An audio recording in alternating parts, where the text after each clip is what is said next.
So, mga sangkay, sobrang tindi nito. Yung mga mismong scientist, nag-aalala na ngayon sa kanilang mga nakikita sa ating mundo.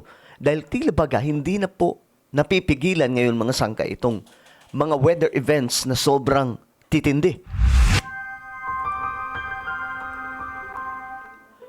Hello guys, what's up? This is me. We are back dito sa ating YouTube channel, Sangkay Revelation, kung saan dito lamang po natin pinag-uusapan yung mga bagay na nakasulat sa Bible, yung mga events na nakasulat sa Biblia, mga sangkay. At ito nga po, mga sangkay, ang mga scientists ngayon, nagwo-worry ng husto sa kanilang nakikita sa ating planeta. May mga nadidiscover sila ngayon na mismo sila, nagpapaalala na sa buong mundo na mag-iingat. Ang weather po ngayon, mga sangkay, unpredictable na. Yung weather system po natin, mga sangkay ngayon, nakakahilo na. Sa ibang parte ng ating mundo, sobrang lakas ng baha, sobrang lakas ng ulan. Akala po natin normal lamang po ito, pero hindi. Dahil mismo yung mga eksperto nagsasalita na. Sa ibang mga lugar naman, mga sangkay ngayon sa Europe, o maraming sa lugar ngayon sa Europe, mga sangkay, nasusunog po yung kanilang kagubatan. May heat wave po doon sa kanila at marami na po ang sumasakabilang buhay. Linggo-linggo, araw-araw mga sangkay, ganun po kalala. So kung dito sa Pilipinas, easy-easy lamang po tayo, nako, magugulat kayo sa inyong malalaman ngayon. Anyway, welcome po sa Sangkay Revelation. Dito lamang po natin pinag-uusapan yung mga topic patungkol po sa Biblia, mga propesiya na nakasulat sa Bible. Kaya naman, kung gusto nyo po ito, na mga ganitong klaseng topic, i-subscribe nyo na po yung ating YouTube channel. Ngayon din, sa mga nanonood po sa Facebook, i-follow nyo po yung ating Facebook page. Okay, tayong mga Kristiyano, dapat aware po tayo ngayon sa mga global events. Kasi mahalaga po itong nalalaman po natin. Since nagbabasa po tayo ng Bible, mga sangkay, I think naman marami sa atin alam po yung tungkol sa mga propesiya na nakasulat sa Bible when it comes to catastrophic events sa ating mundo. Ano nga ba ang implikasyon nito? Ano nga ba ang meron? Bakit ganito na yung weather? Bakit nagdidigmaan? Bakit may mga kumakalat na iba't ibang klaseng karamdaman? Bakit may mga lindol? Lahat ng yan, ang kasagutan ay nasa Bible. And now, mga sangkay, ito ang balita. Kasi, ang weather po natin lumalala dahil po sa mga gawa din po ng tao. Tao din po ang nakapaglikha nito, mga sangkay. Ayon po sa balita, the world inches toward catastrophic climate events. Inches na lang. Ganun po alala, mga sangkay. Bakit? Malalaman po natin ngayon.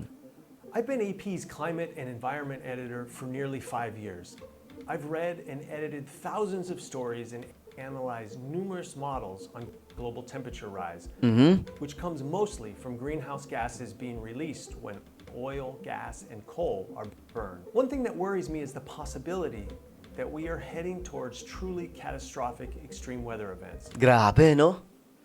Yun po yung kinakatakot ng mga sangkay, na mukhang papunta na po tayo sa extreme catastrophic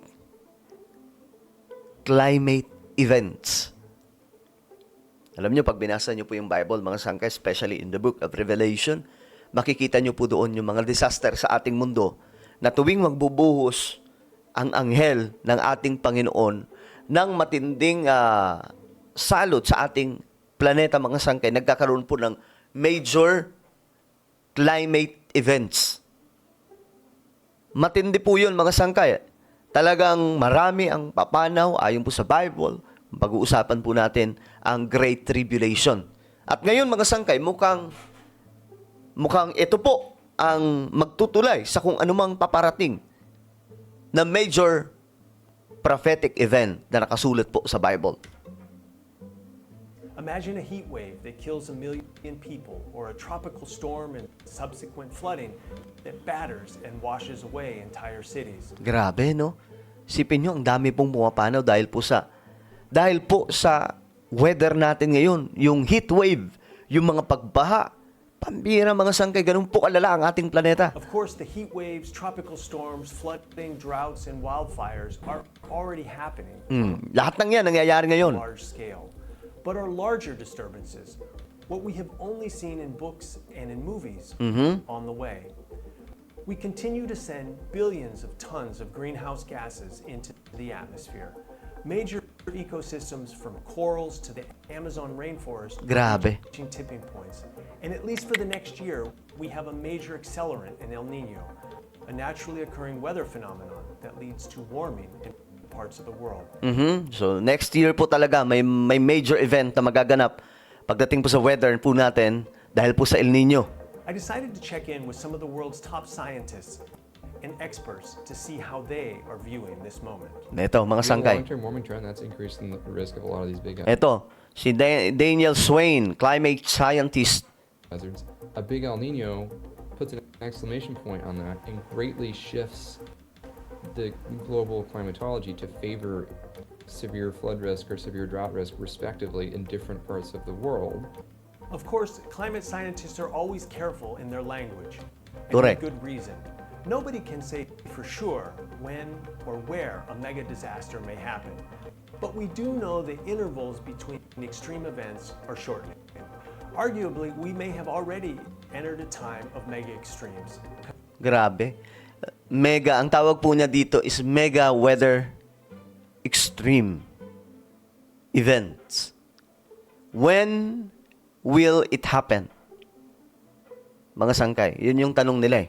Kailan mangyayari? Ito daw, sabi niya kanina, naalala niyo yung sinabi niya kanina, mga sangkay, ang mga major events ay nakikita lamang po natin sa mga sci-fi movies, 'di ba? Mga movies, mga sangkay na kung saan pinapalabas doon, may ganitong klaseng baha ang mundo. Ang naaalala ko diyan yung palabas mga sangkay movie na 2012. Tapos yung The Day After Tomorrow, mga ganyang klaseng mga major events or major catastrophic events ng ating planeta, mga sangkay, that never happened as of now. Pero nakikita na po natin yung pattern. No? Nakikita na po natin mga sangkay yung dahan-dahan at papunta na po tayo doon. Kaya nga sabi niya, ang scientist, hindi naman sa takot sila magsalita, nag-iingat po sila sa mga sinasabi nila. Alam po nila ang sitwasyon na delikado na po ang ating mundo. Pero nag-iingat po sila sa language. Baka po mag-cause ng panic. Consider the wildfires in Spain, France, and Canada Ngayon, nangyayari po yan. happening right now. Yung mga kagubatan nasusunog. Or the floods in Texas last year. Pakistan in 2022 when a third of the country was underwater. If we get used to these sorts of events occurring season after Eto, scientist din. season, if we get used to bracing ourselves and used to northern and southern hemisphere fire seasons overlapping, Grabe. are we going to notice? Are we going to sit up and take notice like we really need to? I don't know. It's also important to think of how mega extreme weather events could impact other things like a war or food shortages from drought. Many countries around the world, the biggest threat from climate change will be the cascading consequences. It won't necessarily be the city leveling storm or the major heat extreme like wet bulb event. It will be the fact that an event happens at the same time as something else, at the same time as something else, and all these things are layered together. While it's impossible to know for sure when something may happen, it's less a question of if as it is when. So the question becomes, are countries prepared? Grabe. Ang bansa nyo ba? Ang bansa ba natin ay handa sa mega catastrophic events? Yun yung tanong eh. Kasi mismo mga scientist, alam nila na may paparating na mega catastrophic climate events. And in 2030, ayon nga po sa mga scientist din, nakikita po nila na magkakaroon daw po talaga ng matinding mangyayari sa ating mundo when it comes to weather. Mas malala na po ang sitwasyon by 2030. So ito mga nakikita po natin ngayon, hindi pa po ito yung major. Madami pa. But I believe mga sangkay na nangyayari po ito dahil nakasulat po yan sa Bible. Lahat ng ito, nagaganap ngayon mga sangkay bilang katuparan lamang ng mga propesiya sa Bible. That's why, kung sila ang sinasabi po nila mga sangkay, ito po ay climate or climate change, but we, As a Christian, ito po ay end time events. Sa kanila, climate events. Sa atin, end time events. And it's already happening right now. So, mga sangkay, I hope na mas lalo po nating nare-realize ngayon na dapat maglingkod po tayo ng tapat sa ating Panginoon habang may oras pa. Dahil kapag nawalan po ng oras, paano na po ang kaligtasan natin? Sa ngayon, open pa po yung kaligtasan sa lahat ng tao, lahat ng tatanggap sa ating Panginoong Hesus, lahat po ng magpapabautismo sa pangalan ni Hesus at tatanggap po ng Banal na Espiritu. Lahat ng yan ay open at free pa sa ngayon. Pero kapag tumunog na po yung trumpeta ng Diyos, I believe yung mga mega catastrophic climate events, magaganap po yan sa araw ng Great Tribulation. Ano po ang inyong opinion? Comment down below. Huwag niyo pong kalimutan na subscribe yung ating YouTube channel. Mag-iingat pong lahat. God bless everyone.